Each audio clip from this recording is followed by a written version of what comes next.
The nurse is here. Well, I see Fred Astaire's awake. Mrs. Wilmerding, before we leave, you need to come down and sign some papers. Did you hear that? You're being released. We're leaving. We're leaving? Oh, thank God. Oops.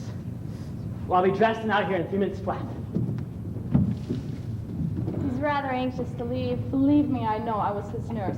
Some people use nurses as confessionals. What? Did he say something about me? Is your name Hazel? Yes. Okay, then there's nothing to worry about. Listen, could you be very quiet leaving? A man down the hall died. Oh, I'm sorry. Yes, say, Mr. Herbert, there really wasn't much hope. I'll tell him. Thank you. Hurry, honey. Yeah.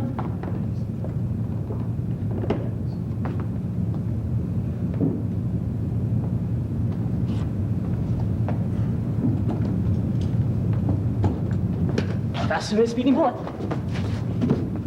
We'll have to be quiet when we leave. A man died down the hall. What? Did you say someone died? What was his name? I don't know. Herbert something. Milton Herbert. I don't know. Did you know him? But it was only a dream. It had to be.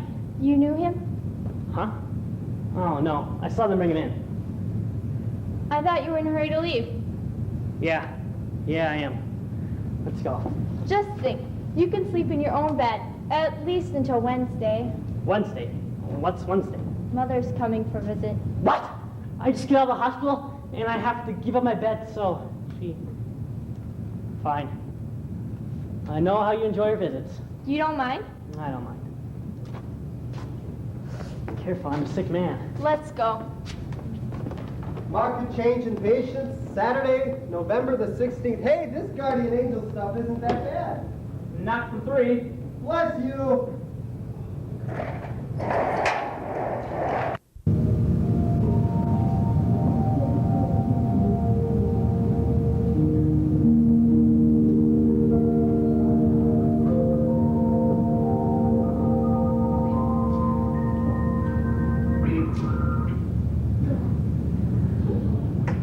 Just a moment. Have a seat.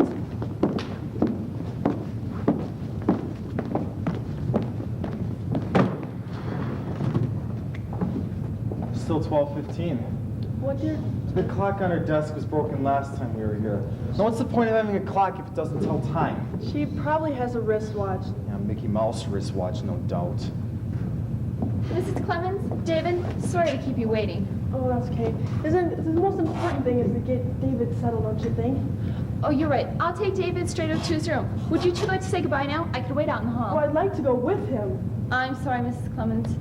The dormitories are for the privacy of our students. But surely I can see it. Visitors are not allowed in the rooms. I'll be right back after I take David up. Bye, Bye, darling. Mother. You know I'll miss you right often.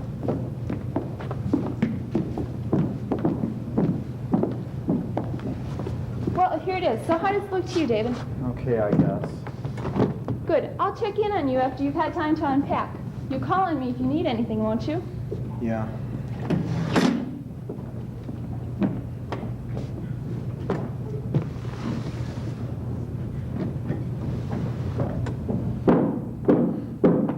Who is it? Who's there? Dr. Swinford, I hope I'm not... I want a lock installed on my door immediately. No one will enter without your permission. Yeah, how am I supposed to know that? We don't have many rules here, but this is one that works, as you'll see. Things in pretty good shape, are they? Oh, you like to sketch, do you? I sometimes do clock mechanisms and so on. Really? Clock mechanisms? Intricate, aren't they? Mind if we talk a while? Listen, I've put up with your interviewing from the past 2 days from you and your lieutenants and assorted psychologists, but, Yes? well, I'll go along with the routine, with the indignities, but there's a limit to cooperation, and, well, frankly, I don't care for any more interviewing. I can understand that, but it's not interviewing. It's talking things over so that perhaps we can work things out. After all, David, isn't that what we're both here for? You call me David, and I have to call you Dr. Swinford. You can call me Ellen. Thanks, Ellen. Then let's leave it at, if I ever want to talk to you, I'll talk to you. All right, fair enough. Dinner's not until 6. Would you like to go outdoors for a while? Didn't I tell you I loathe athletics? Take a walk if you'd like. A walk? You may go outdoors after classes whenever you'd like. Just so long as you tell me when you're going. What time is it now? 5 after 4.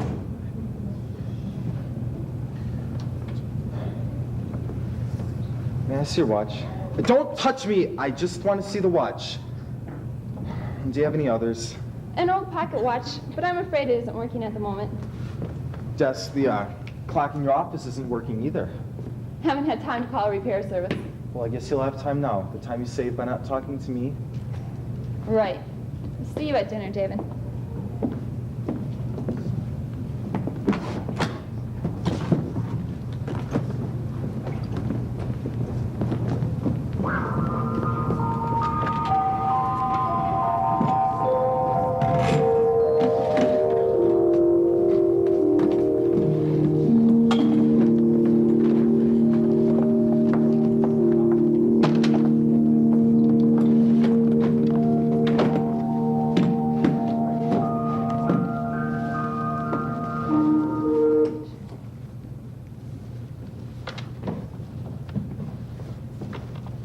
So, how was dinner, David? I didn't notice. Most of the people here think our food is very good. Well, come along and meet some of your fellow classmates. Students, I'd like you to meet David, who arrived today. David, this is Josette. Hello. Carol. Hi. Sandra. Hi. Sarah. I'm pleased to meet your acquaintance. And Kate. It's so nice to meet you. Sit down, David.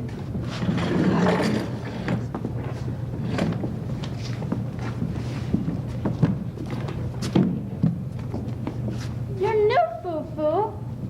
Foo-Foo, you're new. Who's that?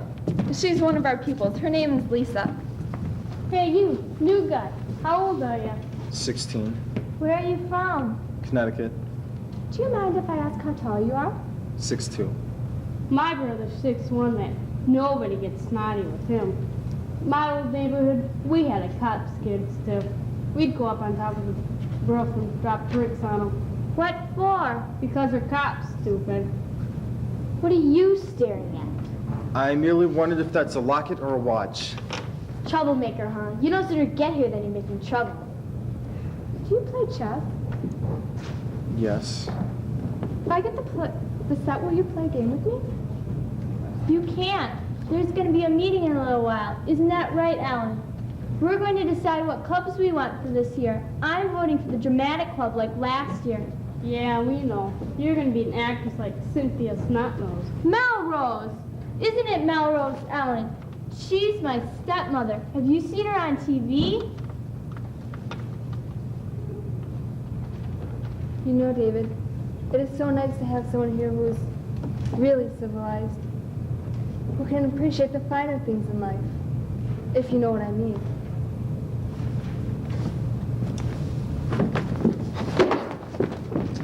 He loves me. I know he loves me. Where's Jane? Wow. Where's Jane? Wow, will you give a look who's here? She's gone. She's gone. Hello, Lisa. Are you looking for Jane? She's gone. She's probably up in her room getting ready for the meeting. Why don't you sit down and wait for her? Food Jane. She's gone. She's gone. Hey, hang around, kid. Maybe we can get into some trouble. Fat cat Jane. She's gone.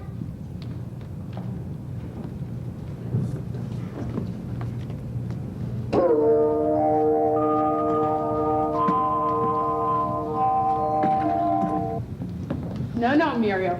Mustn't write on the chalkboard. Muriel, give me the chalk. I'm sorry, I'm going to have to take it away from you. Don't be angry with me. Angry, wangry, bangry, wangry, angry. Because I took the chalk from you. Lisa, why else are you angry?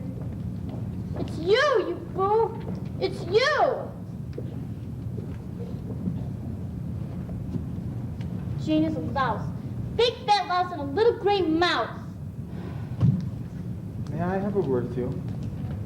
Of course, David. I've been observing your patient, or should I say student, since you're not a doctor, and I've come to several conclusions. I'd like to hear them. My diagnosis is adolescent schizophrenia, undoubtedly of the chronic variety. Do you follow? Indeed, I do. And then I shall continue. Lisa has the most difficult time dealing with authoritarian figures. It is important that you adopt an attitude of permissiveness in your relationship with her. I therefore think that you should not have taken the crayon even though she marked on the wall. Yeah, okay. Jane, come away. Today. Today. David, we'll talk more about this later. Hey,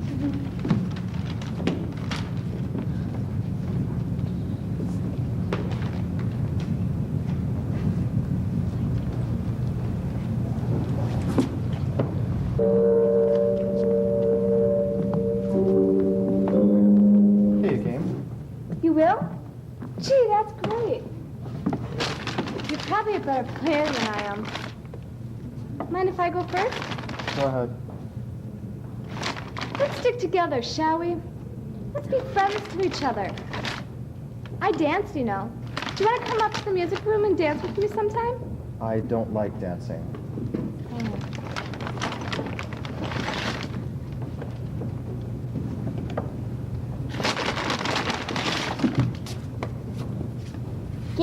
Game, boy, boy. Yes, yes, I play chess, yes, yes. I can't stand her. She can't help it. She's a very sick girl. Just.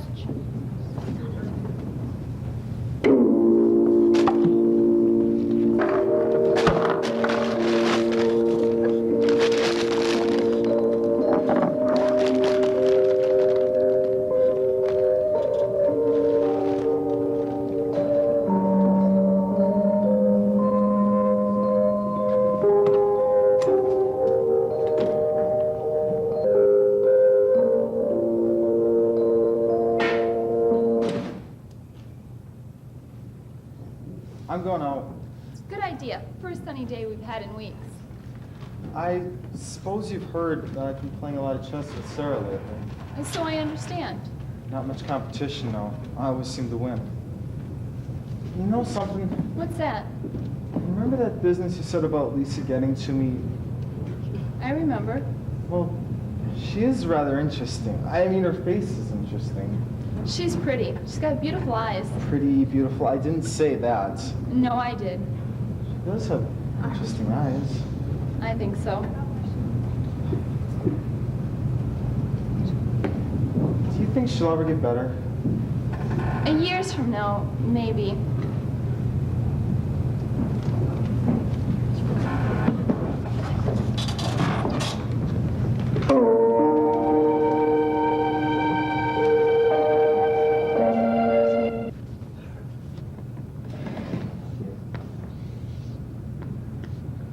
That's right. That's how old you are. If you want to know how old I am, put a question mark. I'm 16 and a half. That's 16 and 6 months.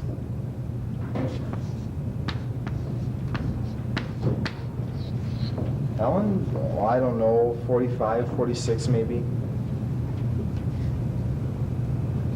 I don't know, 3. Well, maybe only 2 from the way she acts. Just 3. 3. You mean Three. You mean I'm a little girl? Maybe only 2. 2. 2. Poor you. Poor you. Poor you.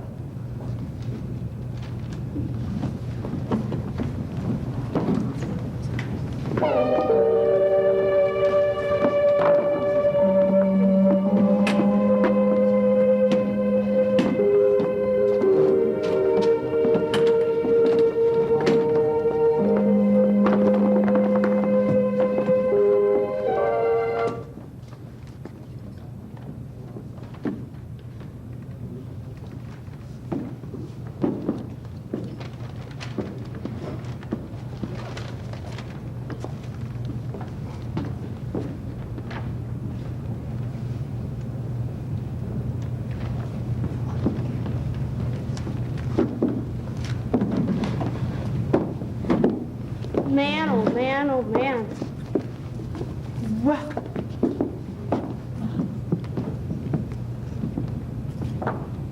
well, excuse me, madame. I must say, oh, how would you like to meet that in a dark night? Pretty scary, huh? Darling, what took you so long? Hello, Mother. You know it's been 6 weeks since my last visit. You look thin. How have you been doing?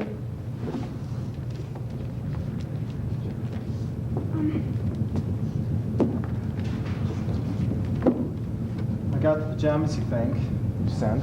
Thank you. Well, you never wrote to tell me.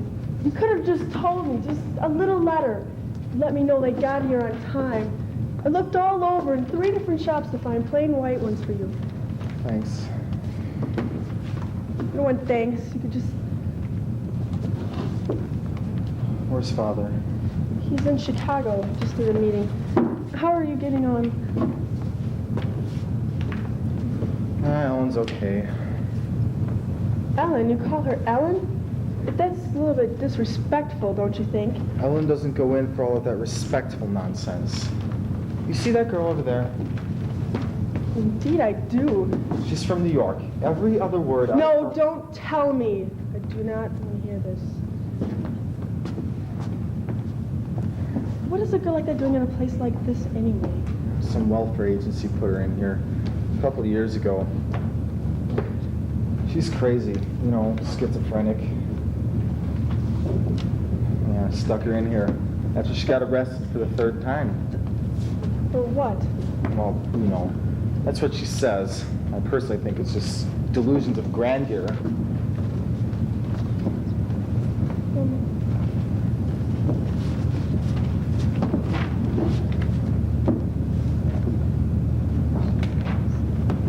Boy, see, he looks like me. He looks like David. I mean, Lisa, Muriel.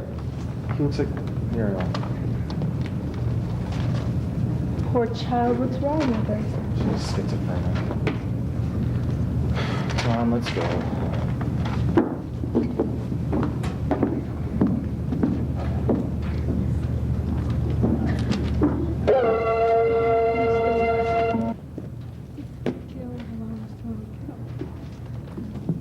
Hello, kiddo.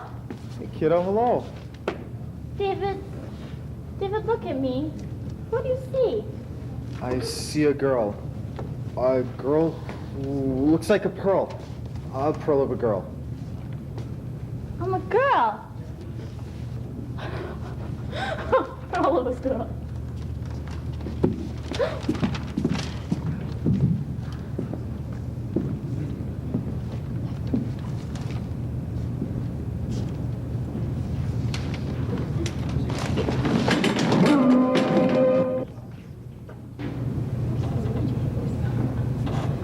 David, I'm terribly sorry. Terribly sorry to have to tell you this, but your parents insist on taking you out of school. They feel that you'd be much better off at home. Your father's coming to get you this afternoon. My father's coming to get me. Today? Yes, I would have told you sooner, but I kept hoping I could change their minds.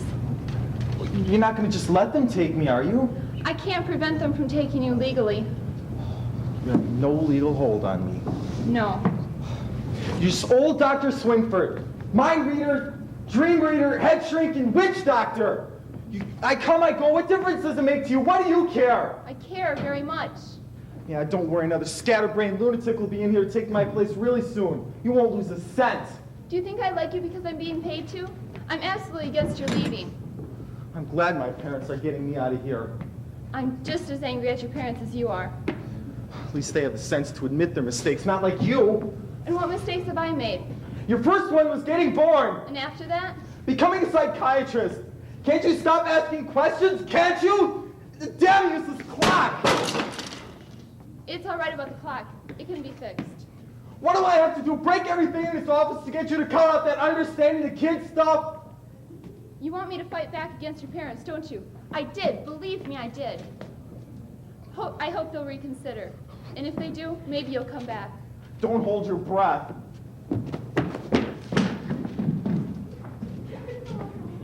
Okay. David, it's good to see you.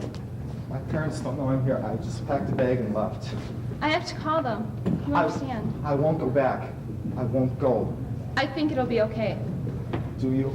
Yes, I'm pretty sure. It's easy to say. I had no place else to go.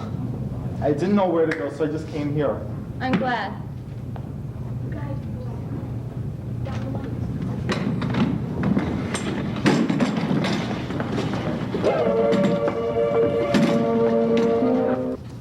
Welcome back to the movie hatch. Didn't work out, huh? What didn't work out? Your home visit. It wasn't a home visit in your sense of the word. My sense of the word. What other sense of the word is there? What are you trying to do? Confuse me? Home visits never work out. Everybody's just as lousy to you as they were before you left. Well, how about a game of chess? Not now. My dad's lessons today. Do you want to come and watch me? No.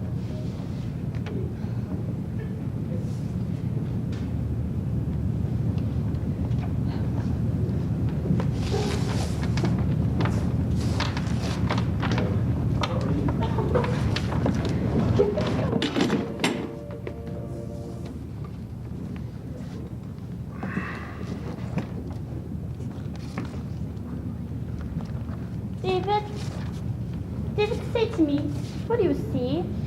I see a girl who looks like a pearl of a girl. I'm a girl. A girl. A pearl of a girl.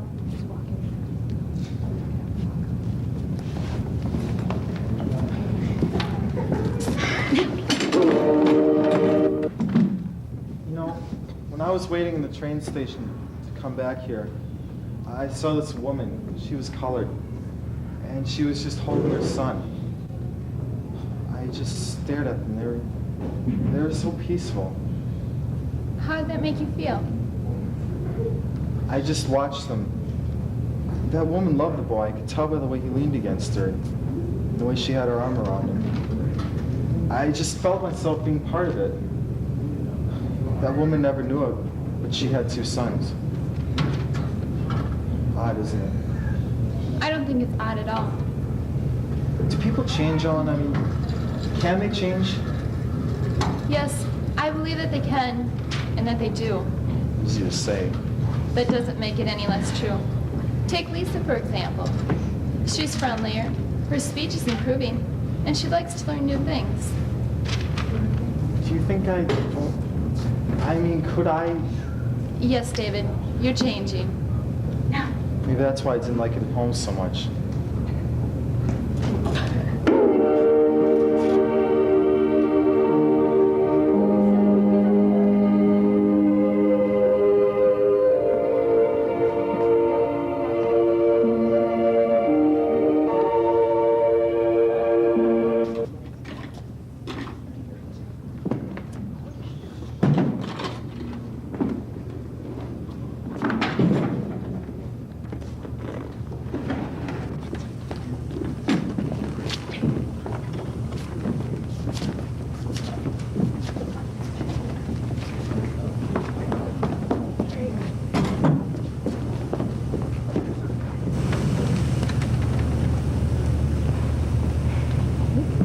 Go ahead.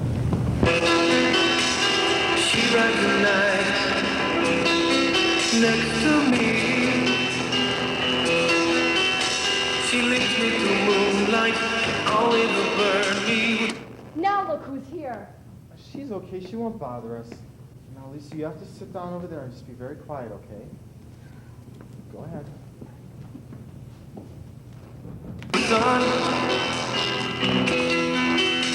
She's taking my heart, but she doesn't know what she's done. Stop it! Will you stop it? No, go on, get out of here. Leave us alone. Her body close to me. David! David! Can't look in her eyes.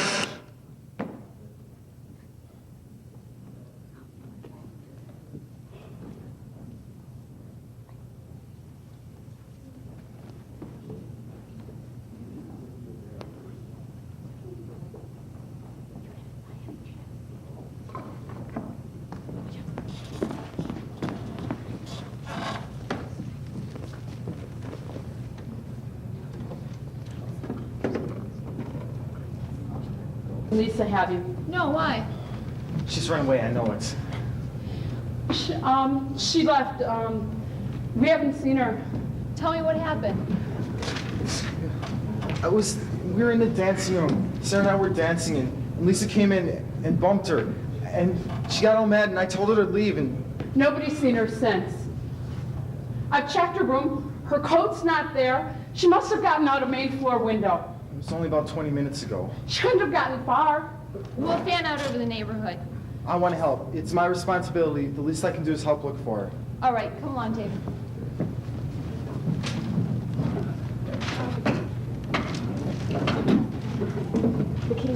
Kitty. It's pretty. It's a kitty. I found a pretty kitty. I bet you the cat saw a rat.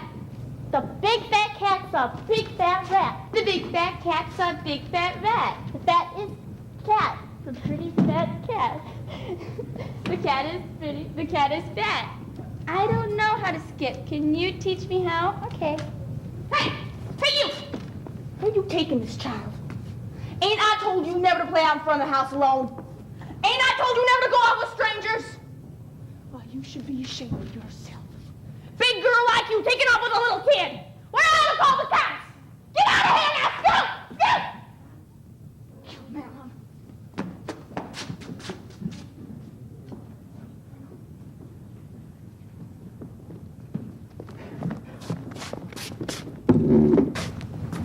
Hi, gorgeous. Where have you been all night? Oh, you want to sit down, huh? Thanks for the invitation.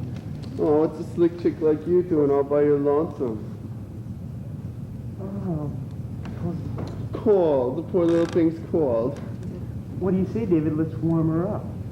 David? Yeah, my name's David. Do you want to make something of it? Not the David, it's David. Well, what do you know, man? We got a real-life poet on our hands. Ain't leaving so early, are you? That wouldn't be sociable, baby. We ain't hardly had a chance to get acquainted. Oh, the poor thing's freezing. Let's warm her up. Yeah.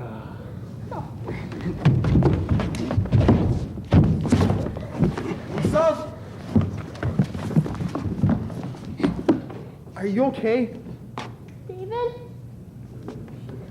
Are you all right? David, you were nice to Sarah. You were mean to me. I'm sorry, but... See, you're not rhyming. You're not Muriel. You're Lisa. Lisa, Muriel, same, me. Let's go back to school now. Lisa, take my hand. Take my hand.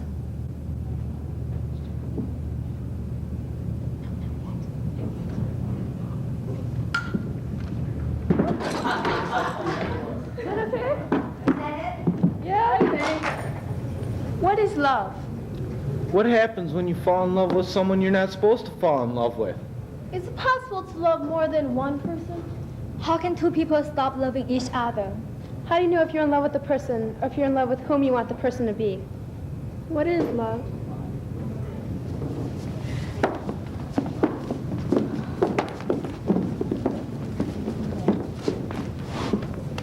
We are going to be the queens of the beach. Walk right up to those guys and start talking to them. No beating around the bush. We are women of the 80s. Are you sure? I won't know what to say. Oh, sure you will. Just follow my lead. We're gonna look so tough and act so cool. Castle Beach, better watch out. That's the spirit. Now here's our daily schedule. We'll sleep fairly late, get up, and then we'll have some breakfast, of course. Then we will go to the beach, where we will become brown beach bunnies. Then we'll go home, shower, grab some dinner, and hit the nightclubs. Sounds good to me. I can't wait to meet all those gorgeous men, to walk along the beach with all those guys, to dance with all those hunks. You know what I was just thinking? I think this beach trip is going to be the trip where we meet the man of our dreams. He'll be really tall. And really handsome. With lots of muscles. And a twin brother. We'll meet at the nightclubs. And we'll dance and dance and dance. And then we'll pledge our love to each other for eternity. Underneath the stars. And then we'll go home and tell everyone about it. And are we gonna lie? Boy, are we gonna have a good time.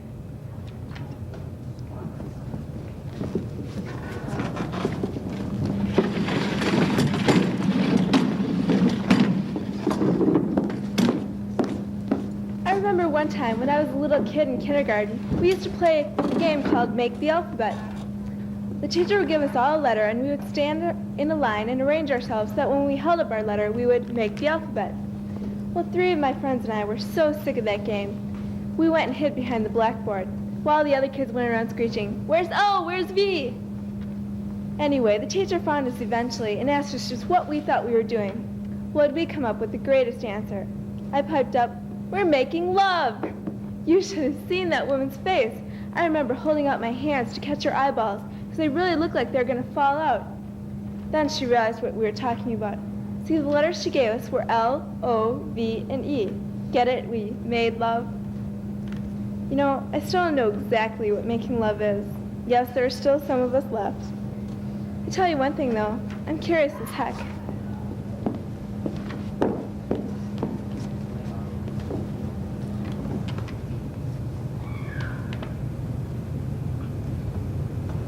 Now, the first step is to find the percent. Here I will show you. Laura, why did you ask me over tonight? Well, I'm helping you with algebra. Doesn't that seem a little odd, seeing that I make better grades than you do? Well, I've been wanting to ask you this for a long time. Well, do you want to start dating? Oh, I don't think that would be a very good idea. Why not? Because we are too different. How do you mean? I mean, we be friends for a long time, but what would people say? Who cares what other people say? I care. Not because of me, but because of you, Jeffrey. I know that I can take whenever that everybody might say, but I don't want you to go to anything. I'm just so confused. I'm sorry. Maybe I'm rushing things. But, like,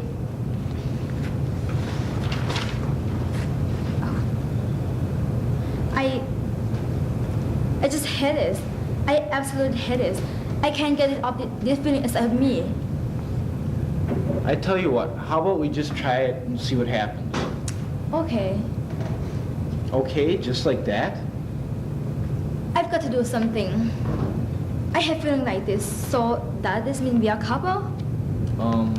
Yeah, I guess. So what do we do now?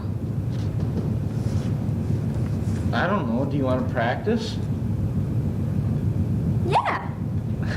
I was just kidding. Yeah, why not? Let's do it, please. Okay. Okay, I will be at my locker, and you walk over and say, "Hi, Laura." Well, go ahead. Oh, hi, Laura. And then I will say, "Hi, Jeffrey." I'll get my book, and we walk to my class. Are you gonna hold my hands or put your arm around me? I don't know. Let's try. Now put your arm around me. I like holding hand better, I think. Okay.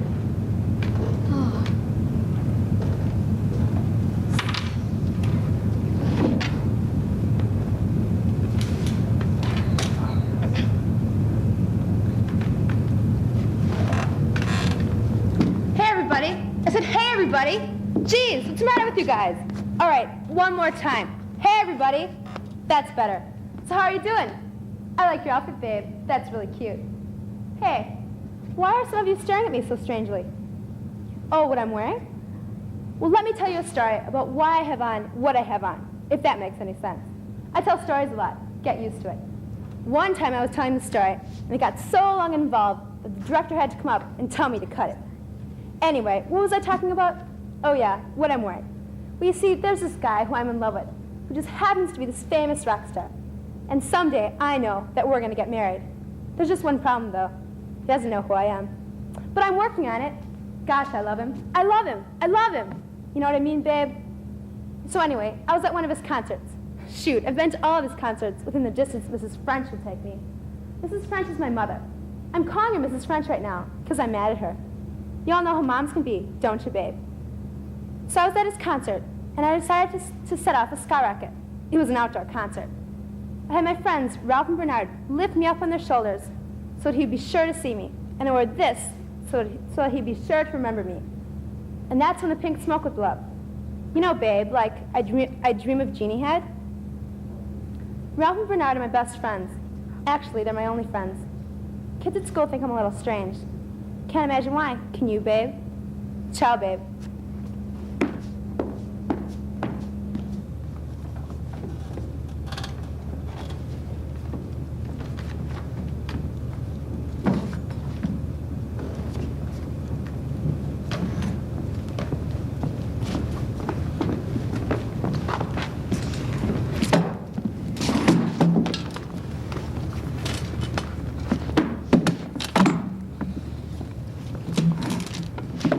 What do you think? Is this the right way? Yeah.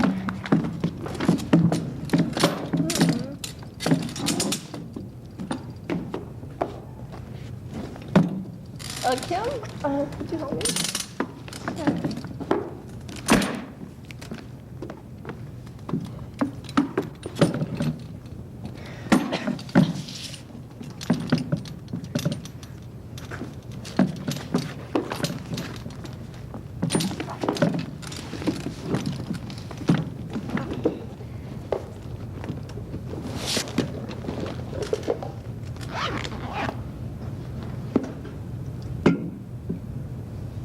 What are you doing? Putting on sunscreen. Well, why so much? I don't want to get sunburned. Kim, with all that stuff you have on, the sun doesn't stand a chance. How are you ever going to get a tan? Oh, okay, I'll take off a coat. You have on more than one coat? Kim, what am I ever going to do with you?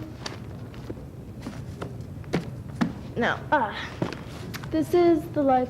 Lounging around on the beach with the sun beaming down in gorgeous hunks parading in front of our eyes. Woo, you, come here, honey. What are you doing? Sorry, I just got a little carried away. But did you see that guy? Well, yeah, but we were supposed to be cool and let them come to us. Yeah, you're right. We just have to lay back and let them make the first move. Ooh, hey, look at him, 9. I love that one, 10. 5. 112. Kim, what has gotten into you? We're rating bathing suits, not birthday suits. You're getting as bad as me. Come on, Sherry, loosen up. Besides, my way is a lot more fun. Okay. Oh, my goodness. There's a 10. But the guy with him? Is definitely not a 10. What about them? I'm not sure, but we can't stick around to find out. It's 3 o'clock and we gotta get home.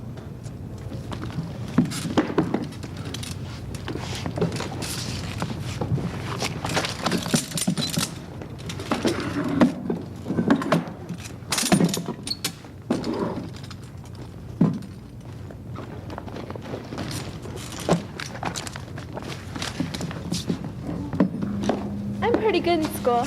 I make decent grades, so I'm not dumb. But boy, am I confused. I don't understand a lot. And I'm embarrassed to death to ask anyone something. I'm hesitant, yet I'm also eager. I want to get in on this big secret that everyone else seems to have.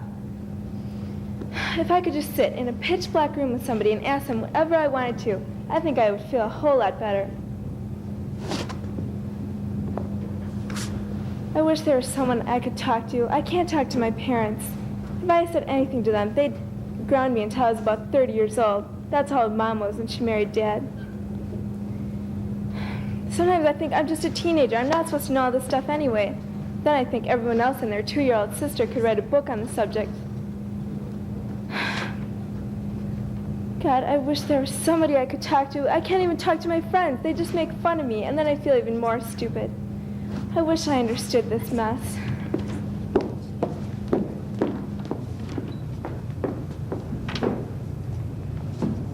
That was the best school that I have been to. Yeah, it was nice. I'm glad you liked it. I mean, it was so much fun. Everybody was so nice to us. I mean, nobody cared if we did or not. If they do care, what do we care? How many have I said can this sentence? At least 12. Oh yeah, what I thought. But seriously, do you know what I'm talking about? Yes, I do. Like, I'm just so happy. Do you know how happy I am? I'm the happiest person in the whole world. I'm glad you're happy. I'm glad you decided to give us a chance. Yeah, me too. Like, oh gosh, look at all the stars out tonight. Let's see if we can find a Big Dipper or what. Oh, I'm sorry. I didn't mean to. I'm sorry. I'm rushing things, maybe. See, I have a small problem. I am embarrassed to say this, but I never kissed anybody before. Well, do you want to practice?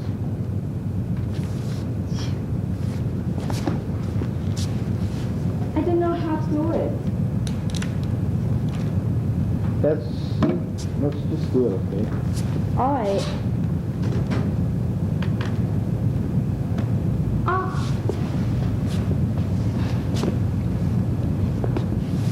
I have to go now. All right. I will see you tomorrow. Okay. Bye, boyfriend. Bye, girlfriend.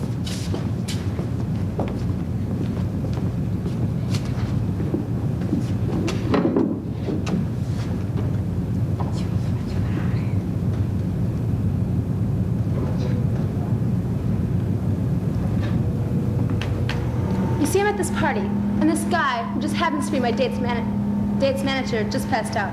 This is an emergency. Yes, ma'am. I know it's enlisted, but this is an emergency. All right, thank you. Doesn't hurt to try, even if it is for the 1,000th time. But someday I will talk to him. And when I do, I know just what I'll say. See how you like this? Phone call number 1. Hey, babe, it's me. And he'll say, who's me? And I'll say, you know, the one. The one from the pink smoke. You see, I plan on driving him crazy by not ever letting him know what I'm saying. In a few weeks, he'll have told me exactly where he lives, and he'll beg me to come over.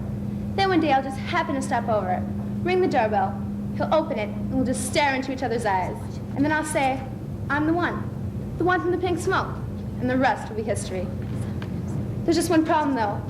Whenever I get nervous, I laugh between everything I say, and end up making a total fool out of myself.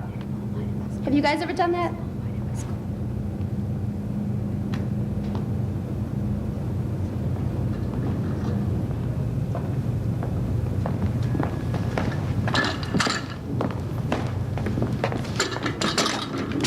Well, you look wild. You look great. Are you sure something just doesn't seem right? No, trust me. What about me? Yes, definitely. Thank you. Now, before we go, there's just a few things we need to practice, like the way we stand. Do this with me. One hand on the rail so that one shoulder's higher than the other. Okay, now put your other hand on your hip. Then bend your knee closest to the rail. And finally, throw your head over the shoulder farthest from the rail. Doesn't this seem a little unnatural? All I know is it works. Now, this means I'm desperate. Would some guy, any guy, please? This means I'm too good for all you little boys, so don't even bother. And this means if you want me, you'll have to work to get me. And that's what we want, so you go ahead. Ready? Pip, turn it down a little. A little bit more. Wait, you got it? Yes? Didn't you say the other shoulder? No. Maybe. Yes! Yes, you've got it. All right.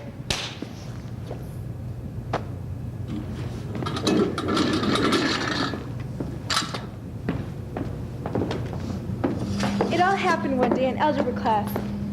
Kenny asked me if he could borrow some paper, and I said sure, but you'll have to pay me back, one way or another. I was just kidding around, but like 3 days later, he called me and said he wanted to pay me back for the paper by taking me out to a movie. It's a great trick, girls. You ought to try it sometime. We've been going out for a month now. It's weird, though. He's getting real serious. Do you guys mind if I talk about something nobody ever really comes right out and talks about? I don't know how far I should go with Kenny. I mean, he's my first real boyfriend and all. And I don't know. He keeps pressuring me. Sometimes I think he's going to break up with me if I keep saying no. Then I feel like he'll break up if I say yes, because there's only so far you can go. I'm afraid that once we've reached the limit, there'll be nothing left, and he'll get tired of me. Nobody's ever told me exactly what to do and what not to do. I hope I don't make any mistakes.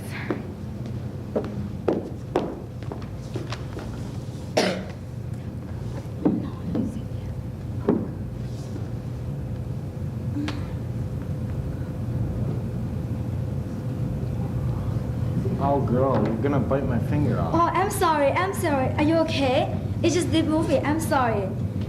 Go, run. Now get the dang gun. Stagger him. Oh, it's like beside you. Go, you stupid. Now turn around. Oh. Wow, that was a good movie. Yeah, what we saw of it. Yeah.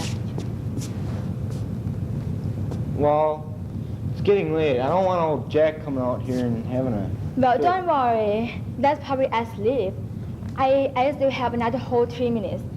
I want to ask you something if you don't not in a hurry. I have a whole 12 minutes. Go ahead. Well, I just wondering if anybody might say thing to you. Yeah, people have said stuff to me. I mean about us bad stuff. Honest? Honest. Well, yes, people have said bad stuff, but nothing I can't handle. I just blow it off and think it doesn't matter. Nothing matters. Nothing matter? Well, nothing except for you, Laura, of course. Jeffrey, I know that you will like me, but sometimes I don't know for sure. What do you mean? I mean, it's real hard.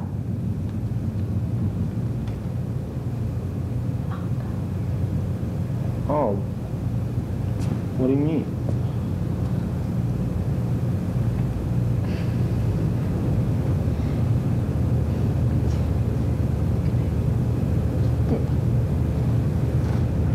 On with me? I'm supposed to tell you about this letter that I wrote to you-know-who. Gosh, I can be so dumb sometimes. I don't know why I didn't think of that sooner. I'm pretty bad in school.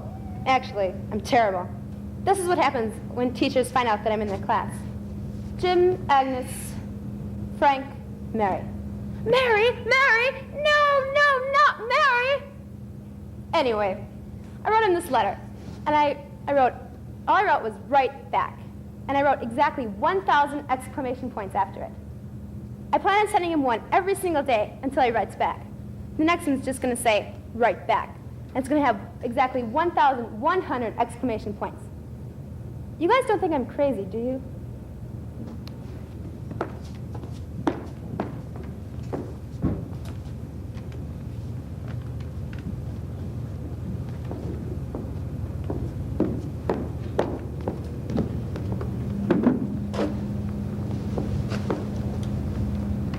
Mama? I came to you tonight, Mama. I asked you if I could sit in your lap, but you said no, because I was too big. But I'm not big, Mama. I'm still your little girl. I'm still little. See, I needed to talk to you. But before I did, I just wanted you to hold me and rock me back and forth, back and forth. Remember how good things used to be? Remember? Everything was so simple. Nothing was complicated. Things change. Things get complicated. I didn't mean for it to happen. I made a mistake. Everyone else, and this never happens to them.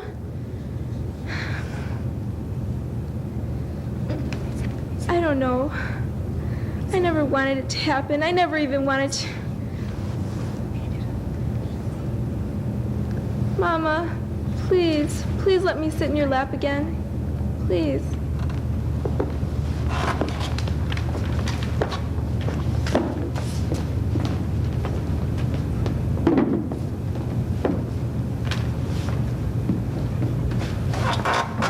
Do you want to eat first or give presents? Let's definitely give present. Can I go first? Go ahead. Age before beauty. Very funny. Okay, since it's our 1 year anniversary, I'm giving you a calendar. I got everything there. Boy, you didn't miss a thing. Look here, June 14th. Jeffrey, That's the first time we... shush. People might hear you. Oh, sorry. Well, Laura, this is great. I love it. Well, So, are you ready for your present? well, we should go ahead and eat if you want. Okay, let's eat. I'm just kidding. I'm not. Let's definitely eat first. Jeffrey, I was just kidding. Now give me my present. Okay. What is that?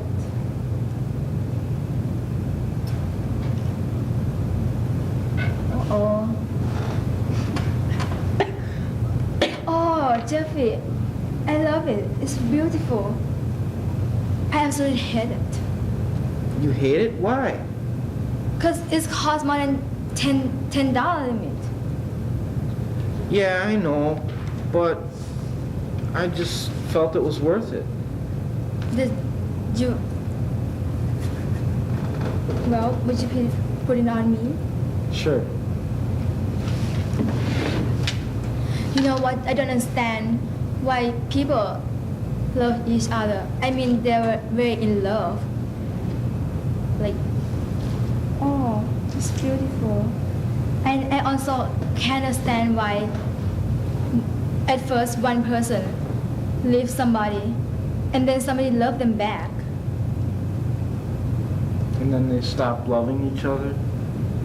I mean, they're very in love and then they fall out in love. I know. Let's not let that happen to us. Good. Jeffrey, if things that change and when us change, will we always be friends? Yes, we will. Just promise me that if we ever do get as bad as that, just tell me. Alright. Oh, you want to eat first? Okay. I have another thing to you. This is something stupid I wrote. Do you want to hear it? No, let me read it. No, I want to read it for you. You want to hear it? Sure. Alright. Love knows no boundaries. It doesn't know the meaning of difference. It does, however, know the meaning of connection. Love is like a tornado, very unpredictable. It may touch down and catch in its eye two people that are different age, a different color, or a different religion. People can decide where it will hit. People also can judge the victims. Yes, love knows no boundaries. I love you, Jeffrey. I love you too, Laura.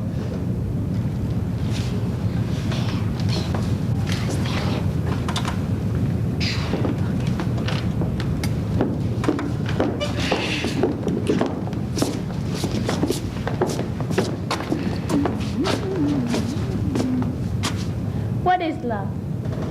What happens when you fall in love with someone you're not supposed to fall in love with?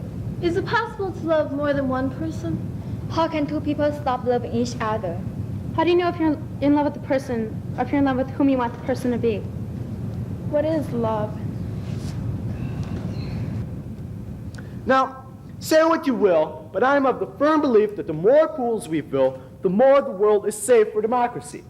But what I don't understand is it was almost like those Chinese didn't want our man Cheng running things. But that's crazy.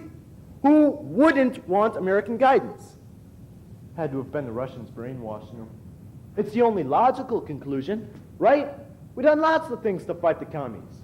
We brought the Shah to power in Iran. We tried to overthrow Syria's government. In South Korea, we backed Syngman Rhee, who executed without a trial over 100,000 people as suspected communists. Let's see. That's 5 pools. But that was nothing. We really got the ball going in 1959. See, down in Cuba, we had our good old dictator Fulgencio Batista running things along Los Santos Traficante. Things were going great. Drugs, gambling, and prostitution.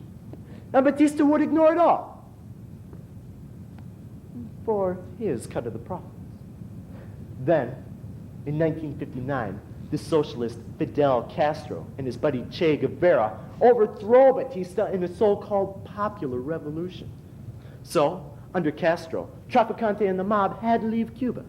Can you imagine that? Some red socialists got rid of a group based on free enterprise. We couldn't stand that. So, in the later part of '59, Dick Nixon met with Howard Hughes' man, Robert Maheu, who was discussing the Castro problem with the Mafia. What Dick and the Mafia came up with was a brigade of Cuban exiles. They were going to remove Castro. We trained them at 2 bases. One was in Miami, the other in Guatemala. You see, Guatemala had been ours since 1954. when we protected the interest of the United Fruit Company by overthrowing the socialist government and suppressing the Banana Workers Union. It turns out it was our Guatemalan activities that turned a young non-activist doctor into a revolutionary, Ernesto Che Guevara. Funny how things work out, ain't it? We trained the exiles to terrorize Cuba's population, to prove that their government couldn't protect them. So we violated neutrality acts, federal statutes, and a few state laws. Who cares? The money came partly from my old lady Congress for foreign research, and partly from mafia transactions, which we laundered through foreign banks, which made it clean and untraceable. But it was still too small, so in 1960, we expanded our plan to include Castro's assassination, which we dubbed Operation 40. Traficante had his boys, like Rafael Chichi Quintero, running Operation 40, so if it was discovered, we could blame the mafia and not the company. One member, Posada Carriles, arranged a little bombing of an airliner in 1976. He killed 73 people, including the Cuban fencing team. Another guy, Felix Rodriguez, eventually helped to kill Che Guevara. In fact, he still wears Che's wristwatch as a little memento. He's a great guy. Him and George Bush are pretty good friends. Frank Sturgis was also in on that killing. Later, he was named as one of the Watergate burglars, but he was a good man. He kept his mouth shut and he did his time. A very good man. Coordinating all of these guys was companyman Howard Hunt. I like him. He used to love disguising himself all the time. In 1961, we switched our tactics, and we tried invading Cuba's Bay of Pigs. I mean, why should we tolerate communism close to America? Just because our allies Iran and Turkey share Soviet borders? Well, no one would protest. They were too scared over Russia's Cuban missiles, and never noticed our Turkish ones. Well, the invasion was a dismal failure, though. We did get to impose embargoes, though. One British company, Leyland, tried breaking the trade ban by shipping buses to Cuba. Well, after we consulted British intelligence, we had a Leyland transporter rammed and beached in the Thames. They got the message. After all this, we resumed Operation 40 under a new name, Operation Mongoose. Theodore Shackley ran things from a Miami base. Under Shackley was Thomas Kleins. Tommy was later involved in selling explosives to the Libyans. But they were a good team. Between 62 and 65, they planned 33 assassination attempts. Trouble was, the Cubans were brainwashed into thinking they were happier under Castro than Batista. Then, in 1963, Operation Mongoose personnel got caught shipping narcotics from Cuba into America. I guess old habits die hard. In 65, we closed the operation down, leaving the exiled Cubans to turn Miami into Little Havana and await orders. Shackley and Kleins moved to Saigon. Oh, they didn't? Shackley and Kleins moved to Laos, where we positioned Chiang's Chinats after 61. We had big plans for Laos. It was a pity about Cuba, though. It probably would have worked if President Kennedy wasn't so soft on communism. He had started to support us, but then welched on the deal. I mean, in 61, when Cuba needed invading, he just wimped out. Same thing with the Cuban Missile Crisis in 62. The Miami Cubans, the Mafia, they hated him for that. Plus, a lot of business people hated him because he looked like he was going to back down on protecting their business interests in Southeast Asia. It's probably just as well his career was cut short. Funny thing, after JFK died in Dallas, though, a lot of lame brains started claiming company involvement. They said that a background bum in assassination photos was Howard Hunt, disguised. They also showed that Jack Ruby, the guy who shot Oswald, had mafia connections. Funny how things work out, ain't it? They had even said that Richard Nixon, after losing 1960's election to Kennedy, was working as Pepsi-Cola's attorney in Dallas the day Kennedy was shot. Well, they're all wrong. Dick flew out of Dallas only hours before Kennedy was shot. Anyways, Dick worked for Pepsi. There ain't no better symbol of the American way than Pepsi. Just ask anyone who's in Laos. When Shackley and Kleins reached Laos, they befriended Hmong tribesmen who, led by opium warlord Vang Pao, supported right-wing General Phao Mer in 1960 civil war caused by American-influenced exclusion of socialists from the coalition government.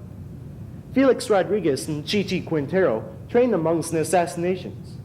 Felix teamed up with Donald Gregg, who is now George Bush's national security advisor, and General Richard Secord. Secord was Deputy Air Wing Commander in Laos. His crew helped out Vang Pao by firebombing competitors' airstrips and flying rice to the Hmongs, which freed up their land for growing opium. Secord's planes then flew the opium to Vientiane, where it was refined to heroin under the cover of a Pepsi-Cola bottling plant. In selling it, we bought guns for secret assassination programs against the Pathet Lao forces. Eventually, we got Vang Pao's heroin flown into America through Traficante's Miami base. Some of the profits were laundered through Australia's Nugan Hand Bank. Michael Hand, who set up the bank, worked for Sheckley in Laos. Now, let me slow down and explain what all of this means. Miami is the base for the drugs, and Klein's is running the drugs. Now, the profits that we laundered through Nugan Hand went to pay off the drug lords. How did we get it to them? Through General Secord and his planes. Now, what do you do with all that opium? You reinvest it in your own operations and make billions of dollars. All that smack we moved using that Pepsi-Cola factory in Laos. I guess you could say all the kids who got their habit off of us are living in the Pepsi generation. Well, between 66 and 68, Sheckley and Klein's received a lot of help through John Singlov, who heads the U.S. branch of the World Anti-Communist League. The WACL does a lot of good work, though it was kind of embarrassing when their European representatives turned out to be ex-SS officers. But in 1968, they redeemed themselves, though, by adding Oliver North to their ranks. Great boy this I North turned out to be. Yeah, he could get a little overexcited, like when he taught Marine classes in which he jumped up on his desk and accidentally sprayed his class with machine gun fire. There were only blanks, luckily. And then there's the time he needed psychiatric treatment for walking the Virginia suburbs, naked except for his gun. He was a gem to us, though. Ali protested press coverage of William Cawley's My Lai massacre of '71, saying he didn't witness any atrocities. Now we had a team.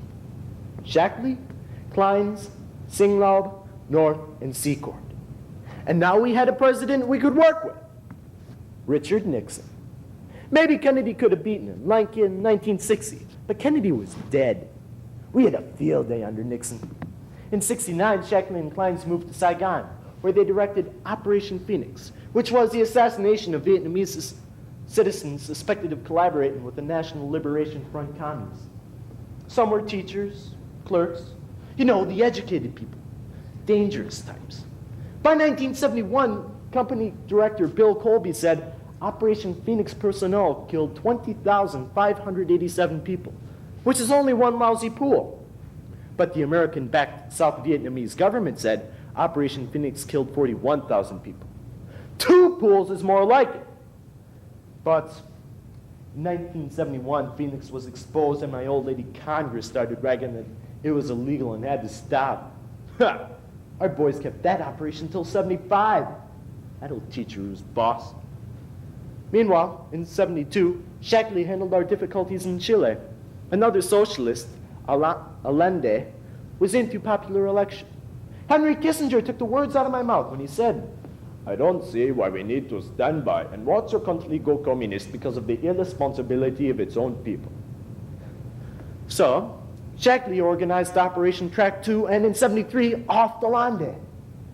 But in '72, we had problems at home. Howard Hunt and the Miami Cubans got caught burglaring the Democratic Party headquarters. Watergate started as a putsy burglary investigation, but went on to reveal illegal donations from World Anti-Communist League countries who were anxious to prolong the Vietnam War. Nixon sort of had the situation explained and then sort of resigned. Ford pardoned him and investigations ended there. Man, that was close. But after Dick, everything went totally downhill.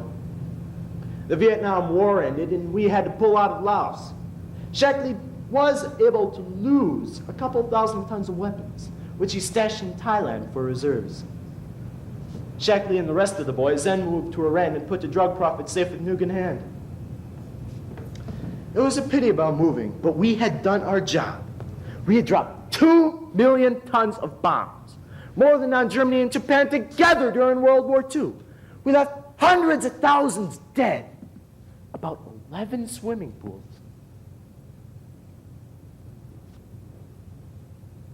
So that Nuke in hand banks fell.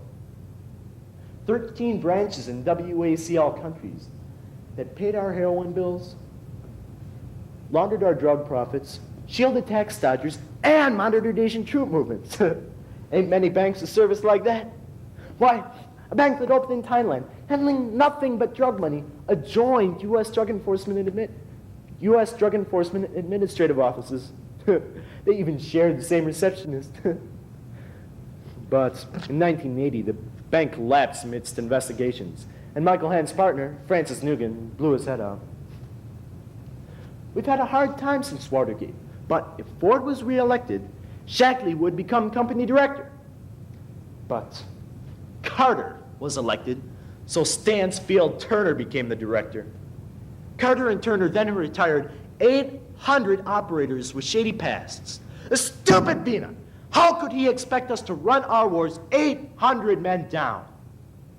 Luckily, we had already established the International Research and Trade, which incorporated lots of other companies, so we just re-employed the people we wanted. We still did have problems under Carter, though. After a little fiasco in which we accidentally overcharged the U.S. government $8 million, they made us pay back $3 million and suspend Secord. Secord eventually retired with full pension and started the Enterprise, which was part arms dealing and part covert warfare and intelligence. You see, we had become a corporation. Nothing could hurt us. Under business law, corporations are defined as immortal beings. We're immortal! Well, since '58, we had been paying Iran's Ayatollah to leave the Shah alone, but the stupid peanut stopped the payments. So, Khomeini overthrew the Shah and then hijacked a couple of hostages. We tried a helicopter rescue, but that failed. So, we thought we'd give someone else the credit for saving him. Reagan. We had a dream ticket here. We told all the WACL countries, quote, help is coming in the form of Ronald Reagan. Guatemala alone contributed millions to the Reagan campaign. Bought themselves a good president who would repay their favors. Why, he even invited Guatemala's death squad commander, Sandoval, to his inaugural ball. We did great under Reagan, until '84, when pro-Iranian Hezbollah fundamentalists kidnapped companyman William Buckley. Reagan then appointed North and Secord to start selling arms to Iran. Meanwhile, Reagan called Iran, well, a new version of Murder Incorporated. In 1985, they released the hostage, but not Buckley. You see, he died through torture, but they didn't need him anymore. They had his confession on tape. They kept Buckley's revelation secret, and we kept selling them arms, which netted about $30 million. Now, not all that money went to support our Nicaraguan enterprises. Ollie North's family got a $200,000 trust fund, and Kleins and Secord pocketed $285,000 each. To legitimize our relationship, North and Robert McFarlane visited Iran and delivered some missile parts and a cake. But Iranian students publicized the visit. We tried to deny it, but when the White House found out we were using arms profits to fund our Nicaraguan enterprises, we were really in the Shiites. Know what I mean? It had all started with the dictator we had established, Anastasio Somoza. When Carter stopped assistance, he was overthrown by the Sandinistas. We then helped Somoza transform his old National Guard into the Nicaraguan Democratic Front, or the FDN-Contras. They raided North Nicaragua, destabilizing its new government. Now, on the southern front was Eden Pastor, an ex-Sandinista leader who left due to dissatisfaction of the Sandinista direction. He formed the Democratic Revolutionary Alliance, or the ARDE-Contras. Problem was, Pastora hated the FDN-Contras because they had killed his father. Pastora's Contras received arms through a Costa Rican farmer, John Hall. John also smuggled cocaine. In '83, we made the Pentagon give the Contras $8 million worth of military surplus, ignoring the limits set on company spending by my old lady, Congress. The Contras received a lot of help. Mercenaries from Alabama, the Mafia, and once again we started coke smuggling. We had guys like George Morales fly American arms in and cocaine out. Morales would fly it into Florida, where nobody would check the planes because of company orders. We told Morales that, hey, if you work for us, George Bush will get you out of prison. Well, when we were done with him, we had George Bush convict him. We even had a comic book for the Nicaraguan people, telling them to leave faucets running and phoning in sick to work as a way of toppling their government. Guess it was like, da-da-da-da-da, Captain Contra says, block a toilet for democracy. Then we gave a manual to the Contras, telling them how to assassinate people who didn't cooperate. I think that was more along the lines of a terrorist Dick and Jane book. But after '83, everything went totally downhill and the poop really hit the propeller. In '83, my wife got all Contra aid. So, in retaliation, we mined Nicaragua's harbors. Worse yet was when Eden Pastora, who opposed unity between the FDN and his ARDE Contras, announced a press conference denouncing company pressure. It was at La Pensa, so we had an assassin under the name of Per Anker Hansen accompany the journalists in. When Pastora started speaking, Hansen put down his camera case and walked outside. Pastora survived the explosion, but 5 journalists didn't. Another plan we had involved killing U.S. Ambassador Louis Tams. But Martha Honey, a wife of one of the journalists who was almost fatally injured at La Pensa, found out about it and contacted the Christic Institute, which is a legal organization. Pretty soon we had problems all over again. Congressional investigations, criminal indictments, and a lot of other things to upset my ulcer. Robert McFarlane even tried killing himself like Francis Nugent. But it's business as usual. Hopefully Bush, who was once a company director himself, will get us out of this one.